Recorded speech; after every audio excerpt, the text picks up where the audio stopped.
All right, what's going on, y'all? So today was my first day back in the gym for about a week. I've been out sick.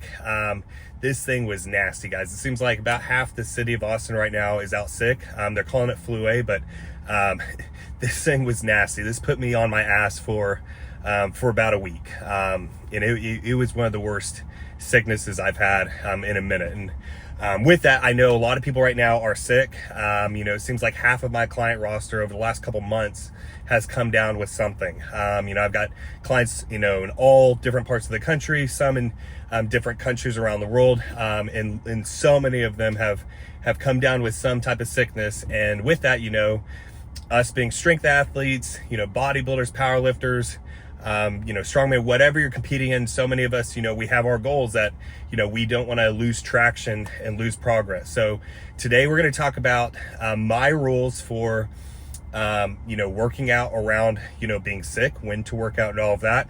And then also how to mitigate damage done. That way you don't lose progress, and you can kind of get right back into the gym and hit things hard. So first, let's go ahead and talk about when to work out and when not to work out. So this is one that for all of us kind of type A, really, really motivated people out there, this is where you've got to go ahead and use some maturity with this. This is where you got to take yourself out of this. You can't be selfish with this. If you're sick, and you're contagious, you don't want to go ahead and spread that around to other people. When I started coming down with my symptoms about a week ago, I took myself out of the gym. Back in the day, was I as wise as that? No. There's times when, I shouldn't have been, around other people, and I had to get in the gym and do my stuff. That's not the right answer. If you're contagious, and a lot of times you don't know if you are, but if you're contagious, that's where, you need to go ahead and keep yourself out of the gym. Now, if you don't believe you're contagious, you don't believe you're going to spread whatever you've got, and you've got to make the decision on whether you're going to go ahead and go train or not. And this could also depend too, if you've got a home gym to where you're not going to go ahead and spread it to anybody else. And the decision really is coming down to, is it a physically smart move for you to train or not? My rules are, if it's from the head up, it's okay to train, typically.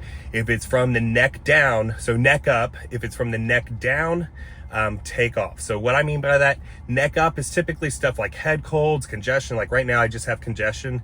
Anything like that, that's like headaches, anything like that, you're gonna, for the most part, be okay. This is where still you got to use your judgment, because sometimes, even if you've got, a head cold, that can be enough to take you out. But if you're motivated to train and you are kind of on the fence on whether or not to train, if it's neck up, okay to train. Neck down, absolutely don't train. So anything respiratory, if you've got anything causing GI, like a GI virus, fever, anything that's going to be causing anything systemically from the neck down, absolutely take off. That's, when I have a client come to me and they're sick, first I see what their symptoms are. If it's only neck up stuff, and this is where too, on the not as motivated people, a lot of times, they might be trying to get out of training and they might just have a little bit of a head cold. Go train. But if it's anything involving neck down, anything like that, absolutely take off. What's going to happen is if you try to train through it, you're going to be driving up fatigue even more, driving up CNS fatigue, all of that, which is going to make your recovery process even worse. It's going to potentially make you even sicker, but then two, it's going to prolong your sickness, and it's going to cause you to have to be out of the gym for even longer.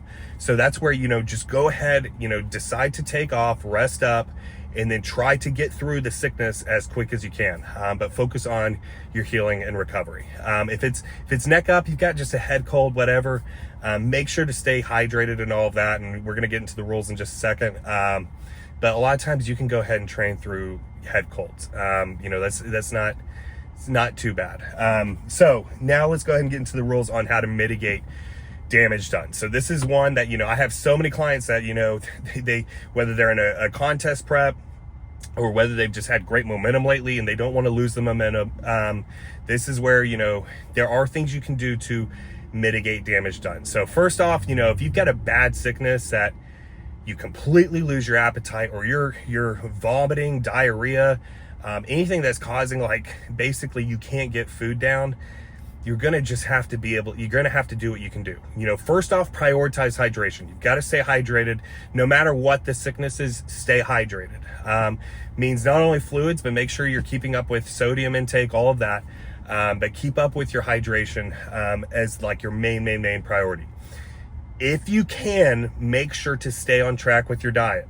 So, if you can follow the macros you've been given, go ahead and stay on, your macros. Even if you have to change up the foods. A lot of times when you get sick, your appetite goes, but if you can go ahead and get in, the foods with maybe some more palatable things, go ahead and do that. That way you don't go ahead and just drop a ton of weight. Worst case scenario, if you can't get in, as much food, you can't get in enough calories, at least prioritize protein. So this is where protein shakes really become your friend. This is not going to be the advice that I'm sure a doctor would give you, but I've been doing this for a long time now, and you can mitigate a lot of damage done as long as you maintain your protein. So main priority here, maintain protein. If you go ahead and you have a big appetite drop off, you're just going to have to do what you can do. But if you can go ahead and maintain appetite and you can maintain weight, you're frankly not even probably going to have any damage done at all. So for example, I've had appetite drop off this whole last week, but I was able to still get in enough calories, and I definitely got in enough protein every day. I just had to change up my food types. And today, getting back into the gym for the first session back, I was stronger today than I was when I left. I went in and did my Pool B session today. My Pool B numbers today were better than my Pool B numbers before I got out from being sick. So, but that's because I maintained my weight through being sick. And so what happened, maintaining weight, keeping protein up, while I was recovering from being sick, it also acted as a deload for me, and my body came back being fresh today. So if you get back into the gym and you've not lost a lot of weight or not lost any weight, you can go ahead and use your best judgment to decide how much intensity, how much weight you want to go. If you've got really locked in execution, and you go ahead and you go through your warm-up numbers and you feel strong, go ahead and test your first top set. And if your first top set feels great, go ahead and rock on as usual.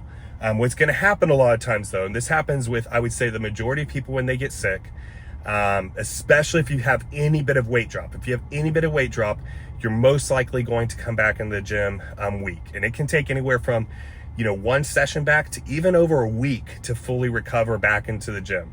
And this is where, one, you're going to be at greater risk for injury, and two, you're going to be at greater risk for kind of reigniting the sickness again if you're not fully over it. So if you've lost some weight while being sick, or you've been out for quite a while, what I recommend is easing back into it. Now, there's a lot of different schools of thought on how to do this. A lot of people think, just go ahead and really cut back on the amount of weight you lift.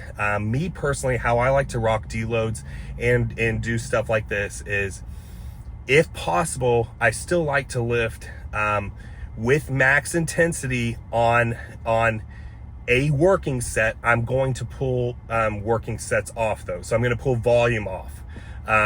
Now, with that being said, that intensity, that working set number is probably going to be lower. You're not going to be lifting the same number. So, this is where you got to put your ego down for the first several days back after being sick, especially if you've lost weight. Put the ego down and lift what you can lift, and consider dropping off some volume. So if you have, say, 3 sets for a movement, maybe only do 1 or 2. But you can still take that 1 set, to failure with whatever that weight is, or what I would recommend is probably a rep or 2 off of failure. But point here is ease yourself back into the gym, and as you're easing yourself back into the gym, make sure you're feeding yourself back up. So as long as you're not like in a dieting phase, like a contest prep, you're not actually trying to really diet down. This is where maybe that first week back, go ahead and give yourself a good surplus. Maybe add a few free meals or whatever you need to do to kind of get that weight back and going. And like I've said before, make sure you're hydrating, because as soon as you get that weight back, and after a few days back in the gym, you're going to be good to go. So this is how I like to go ahead and manage sicknesses. If it's neck up, you're good to go to train for the most part, assuming you're not contagious. Don't be around other people. Neck down, don't train. Stay home. if you can, maintain your current diet to go ahead and hold weight. If you're throwing up, vomiting, diarrhea, anything like that that's causing a weight drop, you've got to do what you got to do. Prioritize protein, prioritize hydration, and then when you get back to where you're able to start working out, ease yourself back in, typically by pulling off some volume, and then you could take anywhere from a couple sessions to about a week to get back to where you're back to normal. After about a week, 95% of people are back to where they were pre-sickness. It doesn't really take people back in progress, especially if they follow these rules. It just might go ahead and delay progress, but that's only a week or two at most. So it's not a big deal. Go ahead and focus on healing. And then, like I said, follow the rules I set in place to go ahead and mitigate damage while you're sick. And then when you get back in the gym, you'll be good to go. But, keep in mind, don't be around other people when you're contagious. I see this all the time with the young guys. They're so gung-ho that, they're just going to be around other people, and that just screws everybody. So, stay home if you're sick. And then once you're better, ease yourself back into the gym, all of that. And like I said, today, I had a better lift than before I was sick. So, but I made sure to follow my rules. I made sure to push through low appetite, hold my weight up, and make sure to get enough protein. If you do that, you'll be good to go. But I hope this video helped some of you guys out there. If it did, please go ahead and smash that like button. Hit subscribe if you haven't already. God bless you all. Have a great day.